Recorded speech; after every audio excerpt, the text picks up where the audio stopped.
State of the Nation. Isinumite ng PCSO sa Senado ang listahan ng mga tumama sa loto sa gitna ng pagdududa sa sunod-sunod na nakaka-jackpot. Nasa listahang inabot sa pagdinig ng Senado ang mga nanalo mula July 2023 hanggang January 30, 2024, pati na ang binayaran nilang buwis. Hindi pa kasama ang tax record para sa January 2024 dahil hindi pa raw nagagawa. Tiniyak naman ng Senado na mananatiling confidential ang listahan. Ikukumpara raw ito sa record ng Bureau of Internal Revenue at saka ibabalik sa Senado ay sa PCSO. Inusisa rin sa pagdinig kung pwedeng mamanipula ng mga may hawak ng root access ng computer system ng PCSO. Giit ng PCSO, pwede lang makita ang ilang impormasyon tulad ng bilang ng mga tumaya pero hindi kayang manipulahin ang lotto winners. May third party rin daw na nagbabantay pag may lotto draw. Itinanggi ni Vice President Sara Duterte ang alegasyong siya ang nagpasimula ng Oplan Tokhang noong alkalde pa lang siya ng Davao City. Tinawag niyang bagong script ang mga pahayag kahapon ng retiradong pulis at nagpakilalang dating leader at miyembro ng Davao Death Squad na si Arturo Las Cañas. Sabi ni Duterte sa mga taon na nagsilbi siyang Vice Mayor at Mayor ng Davao City, hindi nasangkot ang kanyang pangalan sa usapin ng Tokhang.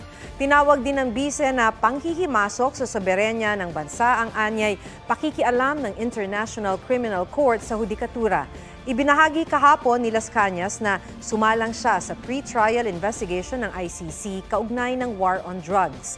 Hinamon din ni Duterte ang mga nasa likod ni Las Cañas na kasuhan siya dito sa Pilipinas. Nauna nang sinabi ng bise na tanging sa Pilipinong hukom at Pilipinong korte lamang siya haharap. Bigla na lang nagkaroon ng testigo laban sa akin nang mahalal ako na Vice President. Bago ang script na ito, wala na itong debate sa testigo at mga tao na nakapalikod sa kanya. Mag-file kayo ng kasong murder laban sa akin dito sa Pilipinas. Hinamon din ni Senator Bato de la Rosa si Arturo Las Cañas magsampa na lang daw ng kaso sa korte kung may ebidensya siya ngayong wala na si dating Pangulong Duterte sa pwesto. Sinabi ni Las Cañas na si Vice President Sara Duterte ang nagtalagang Davao City Police Chief kay de la Rosa noong maupo itong alkalde. Tinawag naman ni Senator Bongo na kasinungalingan at gawa-gawa lang ang akusasyon ni Las Cañas na kabilang siya sa mga nagbigay ng utos sa umano'y Davao Death Squad. Kahit kailan daw ay hindi nagbigay ng iligal na utos sa kanya si dating Pangulong Rodrigo Duterte kahit nung alkalde pa lang siya ng Davao City. Matagal na naging aide ni Duterte si Go. Wala rin daw nakita o nakuhang listahan si Go at hindi raw susunod sa anumang iligal na utos mula sa kahit sino pa. Kung totoo raw ang aligasyon, matagal na sana silang nakasuhan. Lumang tugtugin na raw ang akusasyon. Sinisika pa rin ng GMA Integrated News na makuha ang panig ni na dating Pangulong Rodrigo Duterte, Congressman Paulo Duterte at Pastor Apollo Quiboloy na pinangalanan din ni Las Cañas.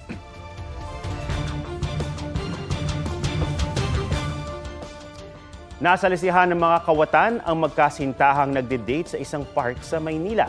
Sa kuha ng CCTV, makikitang tila sweet na sweet ang magkasintahang nakaupo sa parke nang dumating ang dalawang sospek sakay ng bisikleta.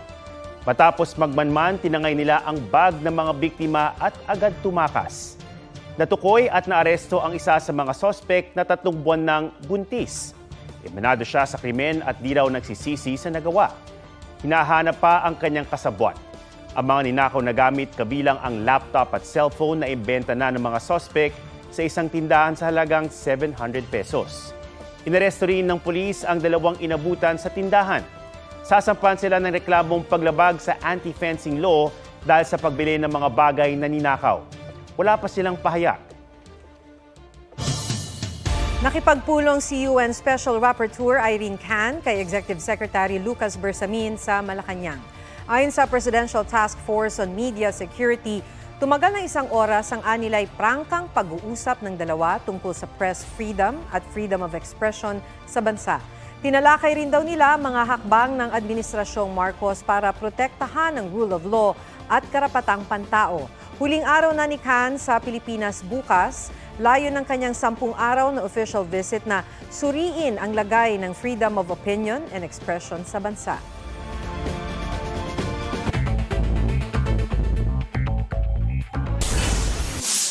Halos 800,000 benepisyaryo na inalis sa 4Ps. Balik sa listahan ng DSWD kaya makatatanggap na ulit ng ayuda. Daragdag ang mahigit 793,000 na na-reactivate sa 4.2 million household na active beneficiary. Nakita raw kasi ni Secretary Rex Gatchalian na hindi pa lahat sa kanila ay handang matanggal na sa programa. Dahil dyan, matitenga muna ang nasa 190,000 na nasa waitlist. Libo-libong Pinoy apektado ng record-breaking na snow sa Alaska. Balot na makapal na snow ang mga bahay at gusali na nasa mahigit 100 pulgada ang kapal, ayon sa National Weather Station ng Amerika. Pinangangambahan ng ating mga kababayan doon ang frostbite. Sa huling datos ng United States Census Bureau, mayroong mahigit 25,000 Pinoy o lahing Pinoy sa Alaska. Mariz Umali nagbabalita para sa GMA Integrated News. Balik papel uli ang mga driver's license matapos maubusan ng plastic cards ang LTO. Ayon sa LTO, Agosto noong nakaraang taon, nang maharang sa Quezon City Regional Trial Court nang natalong bidder ang kontrata para sa mahigit 5 milyong piraso ng plastic na driver's license. Pampuno sana ito sa backlog na 2.4 million pieces na plastic driver's license. Sa ngayon, lampas 300 plastic cards na lang ang natitira sa Quezon City Licensing Office. Nakalaan yan sa mga OFW, PWD at senior citizen. Inaapela na ng LTO sa Court of Appeals na tanggalin ang injunction sa kontrata. Hiningan pa ng GMA Integrated News ng pahayag ang LTO pero dati nang sinabi ni LTO Chief Attorney Vigor Mendoza na tinitignan nilang alternatibo ang pagpapaprint sa mga printer ng gobyerno para magkaroon ng plastic cards. Huwag padalos-dalos pagdating sa pag-ibig. Naglipa na raw kasi yung mga love scammers na ang habol lang pala ay pera. Ang tips ng isang grupo para madali silang matukoy sa report ni June Veneracion.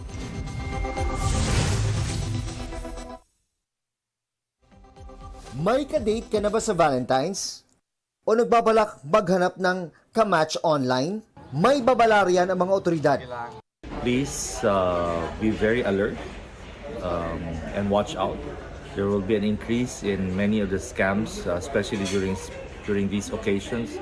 And one of the most prominent ones is what we call the love scam. Mag-ingat sa inyong puso. Huwag padalos-dalos, may love scam. Pairali natin ang utang. Para iwas heartbreak, maging mapagmatsyag laban sa mga love scammers. Ang mga profile nila, inilabas ng National Citizen Arm na Scamwatch Pilipinas.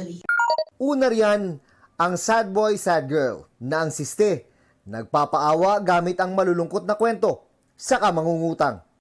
Meron ding seducer o yung mga sobrang gwapo o maganda na target din ang iyong bulsa.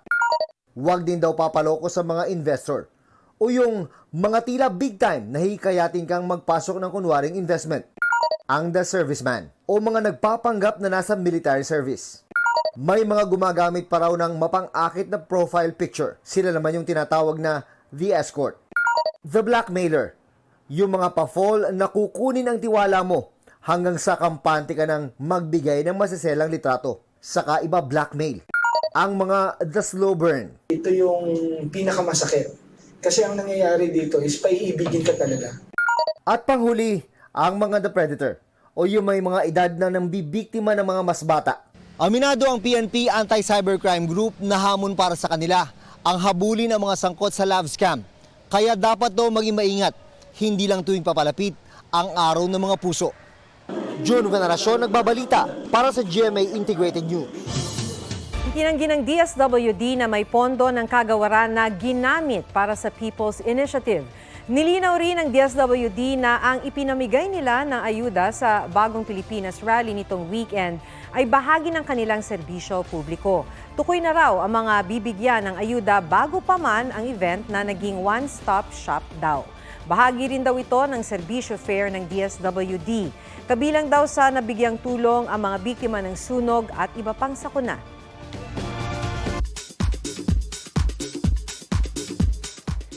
May dugong Pinoy ang gaganap na Kim sa Miss Saigon na ipalalabas sa bansa. Ang kwento niya kung paano niya nakuha ang lead role sa report ni Nelson Canlas.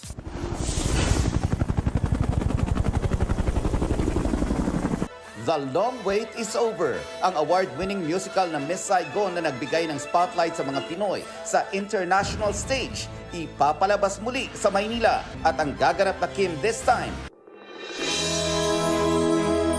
ang 19-year-old Australian na may dugong Pinoy na si Abigail Adriano. I started loving musical theatre since I was 6 years old. I've always looked up to do theatre, and Miss Saigon is my first lead role doing Kim. Last year, unang nakuha ni Abigail ang role para sa Australian production ng Miss Saigon na kwento ng pag-iibigan sa gitna ng digmaan sa Vietnam War noong 1975. Swerteng inoffer sa kanya na maging bahagi ng cast sa Manila.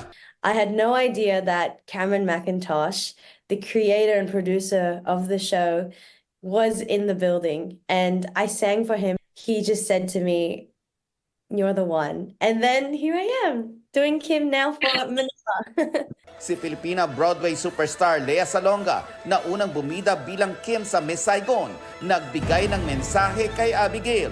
One piece of advice I think that I can impart is just to enjoy every moment of the process of creating this character. I couldn't even believe that I was receiving a message from her because she's the reason why Philippines is on the map. Bukod kay Abigail, may dugong Pinoy rin ang mga gaganap sa role na engineer, Toy at Gigi. I'd have to say the heat is on in Saigon. Nelson Canlas nagbabalita para sa GMA Integrated News. Yan po ang State of the Nation. Ako si Atom Araulio para sa mas malaking misyon. Para sa mas malawak na paglilingkod sa bayan, ako si Maki Pulido mula sa GMA Integrated News. Ang News Authority ng Pilipino. Mga kapuso, alamin ang State of the Nation. Mag-subscribe sa GMA Integrated News sa YouTube. Sa ating mga kapuso abroad, samahan nyo kami sa GMA Pinoy TV at sa www.gmanews.tv.